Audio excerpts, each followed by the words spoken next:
સુરતની નવી civil hospital કોઈને કોઈ કારણોસર ચર્ચામાં આવી રહી છે। તબીબો અને દર્દીઓના રોકડ, મોબાઈલ અને સરસામાન હવે સુરક્ષિત રહ્યું નથી, ત્યારે ફરી એકવાર સિવિલ હોસ્પિટલના અલગ અલગ વિભાગમાંથી રોકડ રકમ અને મોબાઈલની ચોરીની ઘટના સામે આવી છે। સાથે સિવિલમાંથી છેલ્લા 15 દિવસમાં 50થી વધુ નળની ચોરી થઈ છે। તો નવી સિવિલ બિલ્ડિંગમાંથી ગ્રાઉન્ડથી 6 માળ સુધીના નળ ચોરી થયા છે અને ચોરીની ઘટના બાદ સિવિલ હોસ્પિટલ સિક્યુરિટીને લઈ અનેક સવાલો ઊભા થઈ રહ્યા છે। जी मैडम, किडनी बिल्डिंग में नल चोरी थी है, શું છે આખી વિગત?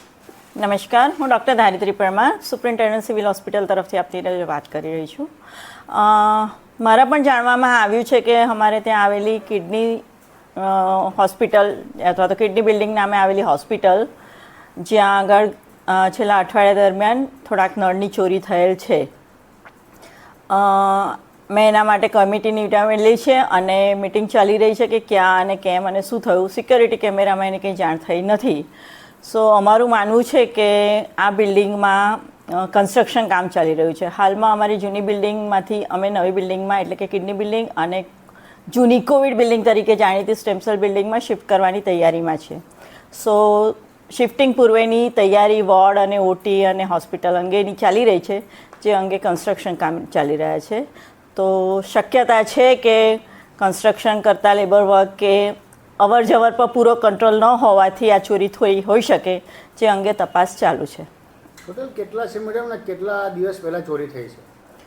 એની એક્ઝેક્ટ વિગત હજુ મારી તપાસ ચાલુ રહી છે એટલે હું કહી નહીં શકું, પરંતુ નળ અને મતલબ ટોયલેટ બાથરૂમ અને એ એરિયામાંથી નળની ચોરી થયેલ છે એવું મારી જાણમાં છે।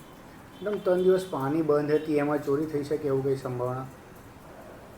પાણી બંધ હતું એટલે શુક્રવાર, શનિવાર, રવિવાર 3 દિવસ પાણી બંધ હતી કિડની બિલ્ડિંગની, એમાં ચોરી થાય સંભાવના?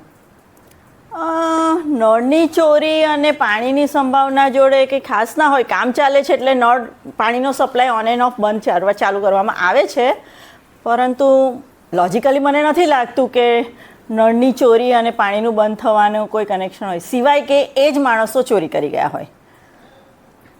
કોઈ આમાં આઈડિયા ખરો? કોઈ સીસીટીવીમાં એવું કંઈક દેખાયું છે કોણ ચોરી કરી ગયું, કંઈક આઈડિયા? પ્રાઇમરી સીસીટીવીની તપાસમાં હજુ ખબર પડી નથી। સીસીટીવીના રેકોર્ડિંગ બહુ લાંબા હોવાથી 100% તપાસ પૂરી થઈ નથી, પરંતુ પ્રાઇમરી તપાસમાં હજુ સુધી કોઈ પર એલિગેશન કરી શકાય એવું નથી। મેડમ, એમાં કંઈક એફઆઈઆર કંઈક લખાવવામાં આવશે?